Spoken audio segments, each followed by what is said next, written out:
진리의 말씀으로 천국을 기업으로 취하는 성도님들 되기를 기원합니다. 오늘 전할 성경 말씀은 마태복음 13장 45절 46절입니다. 또 천국은 마치 좋은 진주를 구하는 장사와 같으니 극히 값진 진주 하나를 만나매 가서 자기의 소유를 다 팔아 그 진주를 샀느니라. 오늘 여러분들에게 전할 설교 제목은 극히 값진 진주의 교훈입니다. 마태복음 13장은 천국에 관한 비유로 가득합니다. 그래서 어떤 이들은 이 마태복음 13장을 천국장이라고도 합니다. 여기에는 씨 뿌려낸 비유, 겨자씨 비유, 밭에 감추인 보화의 비유, 진주장사의 비유, 물고기를 모으는 그물의 비유, 이렇게 여러 비유로서 천국에 관해서 설명하고 있습니다. 그렇다고 해서 이 비유들은 천국의 모습이 어떠한지에 관해서 설명하고 있는 비유가 아닙니다. 이 비유는 천국에 들어갈 성도들의 모습 혹은 자질에 관한 비유입니다. 그러니까 이 비유는 성도들이 천국에 들어가기 위해서는 천국 백성다운 자질을 갖추어야 한다는 것을 교훈해 주고 있는 것입니다. 천국에 들어가는 것이나 세상의 이치나 그러고 보면 별반 다를 것이 없습니다. 선생이 되든지 공무원이 되든지 일반 직장인이 되든지 어디에나 다 거기에 맞는 자질과 능력을 요청하는 것입니다. 천국도 마찬가지입니다. 성경은 천국 백성으로서의 자질을 갖추라고 여러 가지 다양한 비유를 들어서 교훈을 하고 있는 것입니다. 진주장사의 비유는 이렇게 시작하고 있습니다. 45절에 또 천국은 마치 좋은 진주를 구하는 장사와 같으니, 이를 현대어 성경은 이렇게 번역을 하고 있습니다. 또 하늘나라는 값진 진주를 구하기 위해 찾아다니는 장사꾼과 같다. 새 번역에서는 또 하늘나라는 좋은 진주를 구하는 상인과 같다. 사람의 욕심이라는 것은 끝도 없습니다. 말을 타면 종을 부리고 싶습니다. 무슨 일이든지 자기가 하는 일에 있어서 최고가 되고 싶어 합니다. 진주를 사고 파는 일을 하는 이 보석 장사꾼도 마찬가지였습니다. 그는 진주 장사꾼이다 보니 항상 그에게는 진주가 있었습니다. 하지만 그의 마음에는 항상 세상에 둘도 없는 좋은 진주를 갖고 싶다는 염원이 그에게 있었습니다. 이것이 오늘 우리에게 전하는 생명의 메시지가 있습니다. 하나님이 계시다는 사실을 알게 된 성도들의 마음 속에는 하나님을 알아가면 알아갈수록 어떤 마음이 드는가 하면 하나님의 마음에 드는 그런 좋은 신앙인이 되고 싶다. 그런 선한 열망이 있습니다. 천국에 들어가고자 하는 이들의 마음은 기본적으로 이와 같은 마음의 상태를 갖추어야 한다는 것입니다. 그런 것도 없이 세상도 사랑하고 예수님도 믿다가 천국에 가서 영원히 살아야지 하는 그런 안일한 마음의 자세는 천국 백성으로서의 자질이 아니라는 것입니다. 하나님께는 적당히나 대충 하는 것이 통하지를 않습니다. 차든지 뜨겁든지 분명하게 해야 합니다. 하나님은 우리에게 당신 자신이 최고가 되고 싶어 하십니다. 하나님은 자기 백성들에게서 당신 자신이 최고의 존귀한 분으로 인식되어지기를, 열망되어지기를 원하십니다. 천국은 좋은 진주를 구하는 장사꾼과 같은 그런 자들에게 예비된 곳입니다. 하나님을 향한 성도의 내면 상태가 그러해야 한다는 것입니다. 출애굽한 이스라엘 백성들의 수가 정확히 얼마였는지는 잘 모르겠습니다. 대강 200만에서 300만 정도가 아니었나 그렇게 추측할 뿐입니다. 그런데 출애굽한 1세대의 사람들은 광야에서 거의 전멸을 했습니다. 왜냐하면 그들은 하나님이 약속하신 가나안 땅에 들어가기에 합당한 자들이 아니었기 때문이었습니다. 마태복음 10장 34절 이하에 보면 우리들이 쉽게 이해하지 못할 말씀을 예수께서 하셨습니다. 34절 이하에 내가 세상에 화평을 주러 온 줄로 생각지 말라. 화평이 아니요 검을 주러 왔노라. 내가 온 것은 사람이 그 아비와 딸이 어미와 며느리가 시어미와 불화하게 하려 하니. 이 말씀의 진의는 무엇인가 하면 하나님은 자기 백성들에게 최고가 되어야 한다는 것입니다. 우리는 그런 간증을 참 많이 들었습니다. 불교 집안에 예수를 믿는 여인이 시집을 갔는데 그때부터 서슬프른 시어머니의 핍박을 받았다는 거죠. 하나님을 최고로 섬기려면 세상은 화평이 아니라 칼소리가 나는 전쟁이 일어나게 된다는 것입니다. 그렇다고 해서 화평이 깨어지는 것이 무서워 하나님보다 시어머니를, 남편을 더 섬기면 하나님을 잃어버리게 되는 거죠. 천국을 바라보는 성도의 내면세에게는 좋은 진주를 구하는 장사꾼과 같은 하나님을 향한 간절한 열망이 있어야 한다는 것입니다. 이러한 것이 천국에 들어갈 수 있게 하는 성도의 기본적 자질인 것입니다.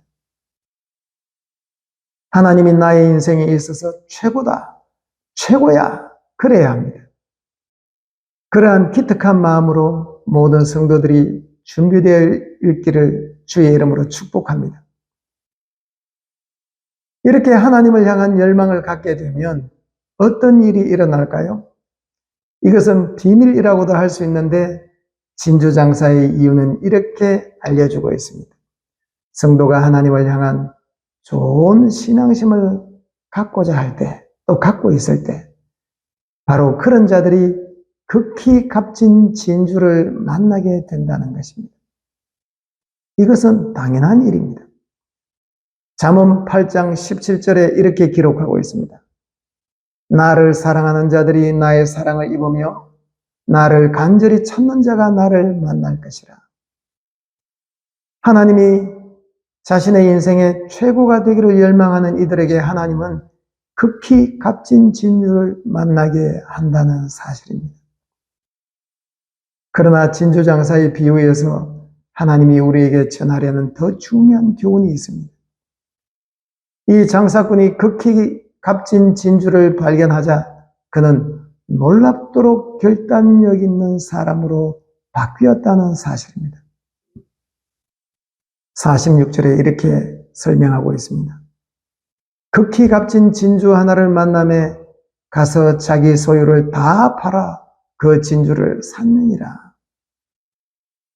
사람이 웬만해선 이러한 결단을 하기가 쉽지가 않습니다. 극히 값진 진주 하나를 얻기 위해서 그는 자신에게 있는 그동안의 모든 것을 아낌없이 다 팔았습니다. 천국에 들어가고자 하는 사람들은 하나님을 믿는 신앙심이 여기까지 이르러야 한다는 것입니다. 하나님께서 아브라함에게 아들을 번제로 바치라고 했습니다. 그러자 아브라함은 두 번도 생각 않고 뒤도 안 돌아보고 결단을 했습니다. 새벽이 일찍이 일어나자마자 아들을 데리고 번제단을 찾아 올라갔습니다. 아브라함의 이러한 행동은 극히 값진 진주를 만난 자의 결단력 있는 행동과 아주 유사합니다. 이 진주장사의 비유를 보면서 저는 저의 모습과 또한 오늘날 교인들의 모습이 생각이 났습니다. 저를 비롯해서 왜 우리의 신앙은 천국에 들어가겠다고 하면서 하나님을 향하여 진주장사와 같은 그런 결단력 있는 삶의 모습은 보이지 않을까? 이건 저 스스로도 궁금했습니다. 그런데 저는 이 진주장사의 비유를 통해 성도들이 변화되지 않는 이유를 알았습니다.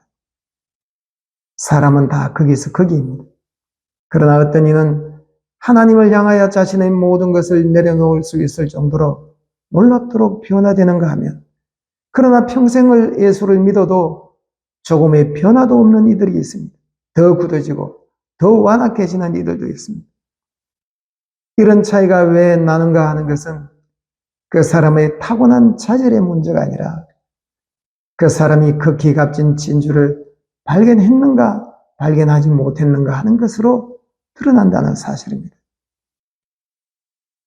극히 값진 진주가 무엇인지를 알고 그것을 발견하게 되면 다들 자신의 소유를 다 팔아서라도 그 진주를 소유하려고 할 것입니다. 변화되지 않는다는 것은 극히 값진 진주를 아직까지 발견하지 못했기 때문입니다. 너무도 많은 그리스도인들이 천국을 위해 만나야 할 극히 값진 진주가 무엇인지 잘 알지 못한 채 살아가고 있습니다. 그것이 이 시대의 성도들이 직면한 영적인 고통이자 영적 재앙이기도 합니다. 그렇다면 성도를 놀랍도록 변화시키는 극히 값진 진주는 무엇입니까?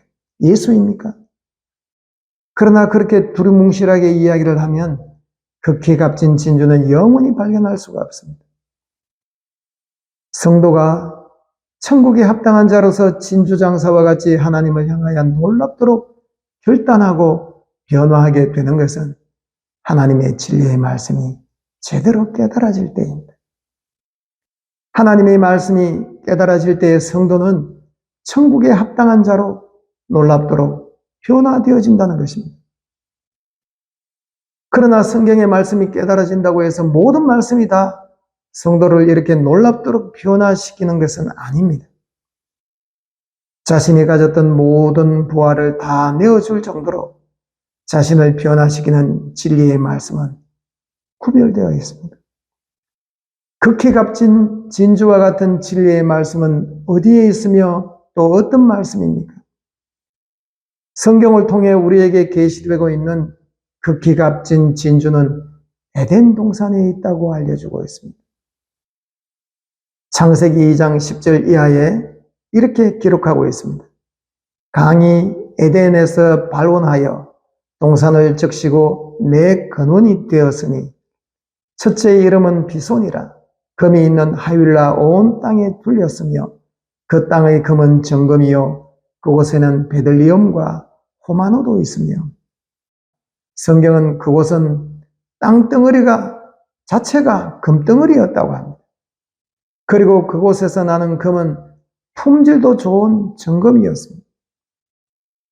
땅에서 구할 수 있는 최고의 보석이 에덴 동산에서부터 시작되었습니다.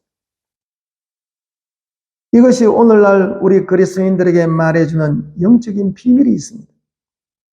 보석이 아무리 귀해도 생명만큼 귀한 보석은 없습니다. 하나님이 에덴에다가 영원한 생명을 주시려는 진리의 귀한 말씀을 두셨다는 것입니다. 에덴 땅의 금은 정금이었습니다. 그 땅에 하나님이 주셨던 생명의 진리는 때묻지 않은 정금 같은 진리였습니다. 그래서 에덴에서 주어진 진리의 말씀을 발견하고 그 의미가 무엇인지를 깨닫게 되면 사람이 천국에 합당한 자가 되도록 놀랍도록 변화되어지는 일이 일어나게 된다는 것입니다.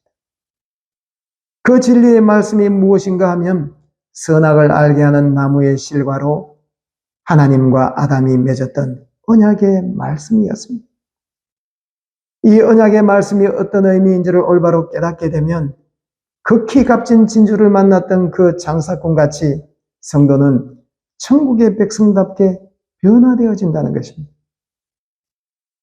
극히 값진 진주에 대한 더 자세한 설명은 할 이야기가 많기 때문에 다음 시간으로 미루도록 하겠습니다. 기도하겠습니다. 하나님 아버지여, 극히 값진 진주를 만난 장사와 같이 우리에게 진리의 말씀을 주사 저희들을 천국에 합당한 자로 변화시켜 주옵소서.